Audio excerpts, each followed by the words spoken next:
Nitish cabinet यानी NDA सरकार में मंत्रिमंडल का विस्तार हो गया। 45 दिनों के बाद यह विस्तार हुआ। नीतीश कुमार ने तो अपने विधायकों को खुश करने की कोशिश की, लेकिन बीजेपी ने विधायकों को नजरअंदाज कर विधान परिषदों के सहारे क्षेत्रवार और जातीय समीकरण को सुधारने में, मंत्रिमंडल का चेहरा बनाने में कई दिनों तक पसीने बहाए। फिर भी जिनके बदौलत सरकार बचाने की जवाबदेही और जिम्मेवारी थी, उनको दरकिनार कर दिया गया। विधायकों पर भरोसा नहीं, विधान परिषद के सदस्यों से कैबिनेट का चेहरा सजाया गया। नीतीश के कैबिनेट में, नीतीश के टेबल पर, कैबिनेट की टेबल पर जो कुर्सियां लगी हुई हैं, उनमें एक एक व्यक्ति को एक एक क्षेत्र से बैठाया गया, एक एक जाति समूह के प्रतिनिधित्व के तौर पर बिठाया गया। और नीतीश कुमार के 30 जो रत्न हैं, उन सभी में जातियों के साथ साथ उनके क्षेत्रों का भी ख्याल रखा गया है। जातीय आधार, क्षेत्रों का आधार और उस इलाके में उस जाति का वर्चस्व, इन बातों का ख्याल रखा गया। मुख्यमंत्री नीतीश कुमार ने जब जातिगत गणना करवाई थी तो वो सर्वसम्मति से हुआ था, लेकिन उस वक्त जेडीयू और राजद ने यह आरोप बीजेपी पर लगाया था कि भाजपा नहीं चाहती है कि जातियों का आंकड़ा निकल कर सामने आए, लेकिन बीजेपी ने कहा कि हमारा कोई लेना देना नहीं है। लेकिन जब एनडीए की सरकार बनी और नीतीश कुमार के साथ बीजेपी के नए मंत्रिमंडल का विस्तार जब हो रहा था, तब उसी जातीय आधार पर गणना की गई। विधायक नहीं पूरे हुए तो विधान परिषद से सदस्यों को लाया गया, ऐसे ऐसे चेहरों को मंत्री बनाया गया जो दूर तक कहीं रेस में नहीं थे। सबसे ज्यादा मेहनत भाजपा ने की है। पटना से लेकर दिल्ली तक लिस्ट और नाम घूमते रहे, काफी खोजने के बाद जो नाम निकल कर सामने आए, जो नीतीश के साथ 30 जो चेहरे हैं, वो चेहरे अब दिखाई पड़ रहे हैं। आपको बता दें कि जो मंत्रिमंडल में जगह बनाई गई है, जिनमें कई ऐसे चेहरे हैं जो नीतीश कैबिनेट के मंत्रियों में शपथ लिए गए हैं। 12 जो मंत्री बीजेपी कोटे से बनाया गया है, उसमें एमएलसीओ को लाकर मंत्री बना दिया गया। यह कहा जा रहा था कि बिहार में जब महागठबंधन से अलग होने के बाद एनडीए की सरकार बन रही थी, तब विधायकों को ज्यादा तवज्जो दिया जाएगा, लेकिन नाराज विधायकों को पूछा तक नहीं गया। नाराज विधायक आज भी नाराज ही हैं और विधान परिषद के सदस्यों से मंत्रिमंडल का चेहरा सजा दिया गया। हालांकि ये गुंजाइश रखी गई है कि जो लोग नाराज हो जाएंगे उनको एडजस्टमेंट कर दिया जाएगा। हालांकि अमूमन ऐसा नहीं होता है।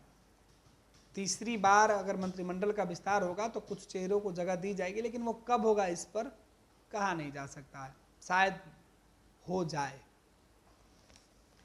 लेकिन जो कैबिनेट का विस्तार हुआ उसमें क्षेत्रवार जो चेहरे हैं उसकी हम चर्चा कर लेते हैं। हर क्षेत्र का प्रतिनिधित्व, हर जाति समूह का प्रतिनिधित्व हो, यह बीजेपी की सोच थी, क्योंकि 2024 के पूरे चुनाव की यही पटकथा है। यह बिहार में मंत्रिमंडल विस्तार नहीं बल्कि नरेंद्र मोदी के मिशन 40 सीटों को जिताने का यह एजेंडा था। बिहार में मंत्रिमंडल विस्तार नरेंद्र मोदी के लिए 40 सांसदों को जिताने का एक तरीके से ट्रायल था, और यह कोशिश की गई है कि इन 12 चेहरों से, बीजेपी के इन 12 चेहरों से बिहार के 13 करोड़ लोगों को मैसेज दिया जाए, और उसके लिए विधायकों को खोजा गया। जब विधायक कम पड़े तो विधान परिषद से लोगों को खोज के लाया गया और मंत्री बनाया गया। इनमें क्षेत्रवार चर्चा कर लेते हैं। मिथिलांचल से 6 लोगों को मंत्री बनाया गया नीतीश कैबिनेट में, जेडीयू और बीजेपी को मिला के। विजय चौधरी सबसे पहले आते हैं, पहले वाले लिस्ट में ही उन्होंने मंत्री पद की शपथ ले ली। दूसरे वाले में नीतीश मिश्रा बीजेपी के विधायक हैं, हरि सहनी विधान परिषद के सदस्य हैं, लेकिन इनके साथ जातीय समीकरण का भी ख्याल रखा गया, क्योंकि मुकेश सहनी को जवाब देना था। मुकेश सहनी के खिलाफ हरि सहनी का इस्तेमाल करना है, इसलिए हरि सहनी पर बड़ा दाव लगाया गया। पहले एमएलसी, फिर नेता विधान परिषद के अंदर विरोधी दल, और अब मंत्री। मदन सहनी जेडीयू कोटे से, इनको मंत्री बनाया गया। हालांकि ये पहले से मंत्री बनते आए हैं। शीला मंडल पहले से मंत्री बनते हैं। या महेश्वर हजारी विधानसभा के डिप्टी स्पीकर थे, उनको स्पीकर से उन्होंने इस्तीफा दिया और उनको मंत्री बनाया गया। तो मिथिलांचल से यह चेहरे 6 लोगों को मंत्रिमंडल में जगह। अंग प्रदेश जिसको हम कहते हैं बिहार के अंदर, वहां से सम्राट चौधरी, विजय कुमार सिन्हा, सुरेंद्र मेहता, अशोक चौधरी, जयंत राज, सुमित कुमार। और इनमें सबसे ज्यादा जो चेहरे हैं वो जेडीयू के हैं। बीजेपी से सम्राट चौधरी और विजय सिन्हा, दो जो चेहरे हैं वो बीजेपी के हैं। इसमें भी सम्राट चौधरी विधान परिषद से आए हैं और विजय सिन्हा इकलौता विधायक है, विधानसभा से चुनकर आए हैं।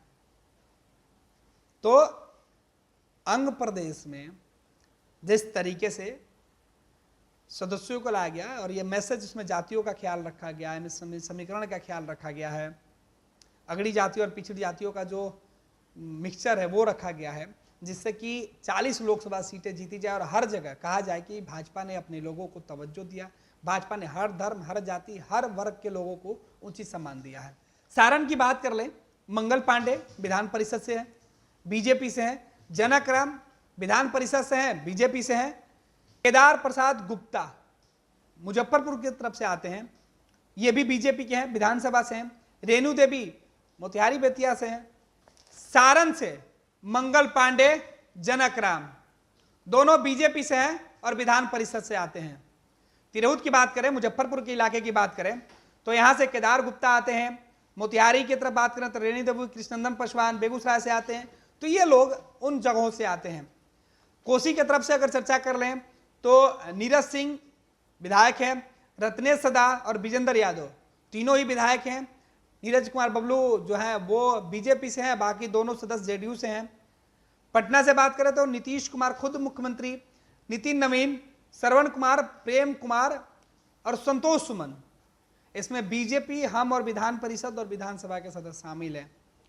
मुख्यमंत्री नीतीश कुमार खुद विधान परिषद से हैं, संतोष सुमन विधान परिषद से हैं और बाकी नितिन नवीन, श्रवण कुमार और प्रेम कुमार विधानसभा से हैं। सीमांचल से दिलीप जायसवाल और लेसी सिंह, शाहबाद से जमा खान और संतोष सिंह विधान परिषद के सदस्य हैं। तो इस तरीके से जातिवार आंकड़ा और समीकरण सजाने की पूरी तैयारी भाजपा और एनडीए की सरकार ने की है। पैनोरमा ग्रुप, जो सोचता है वो करता है। ये लो मुंह मीठा करो, आज मैंने अपना जॉब छोड़ दिया, अब हम पूर्णिया वापस जाएंगे। जॉब छोड़ दिया है? मतलब ये घर कैसे चलेगा, हम करेंगे क्या और माँ बाबूजी क्या बोलेंगे? इसलिए मैं एक और मिठाई का डब्बा लाया, अपने बिजनेस के लिए लोन अप्रूव हो गया। अरे लोन अप्रूव हो गया वो तो ठीक है, लेकिन पूर्णिया में हम रहेंगे कहाँ? अपना घर भी तो नहीं है वहाँ। इसलिए तो एक और मिठाई का डब्बा अलग से लाया हूँ, हमने पूर्णिया में घर ले लिया है, पूर्णिया के ई होम्स पैनोरमा में। पूर्णिया में पैनोरमा ग्रुप लेकर आए हैं ई होम्स पैनोरमा, बड़ा घर, आलीशान जिंदगी और अत्याधुनिक सुविधाओं के संग। अरे अब क्यों मुंह मीठा करवा रही हो? क्योंकि हम घर वापसी जो कर रहे हैं। घर वापसी की खुशी पूर्णिया में ई होम्स पैनोरमा के संग। E homes panorama, luxurious lifestyle redefined.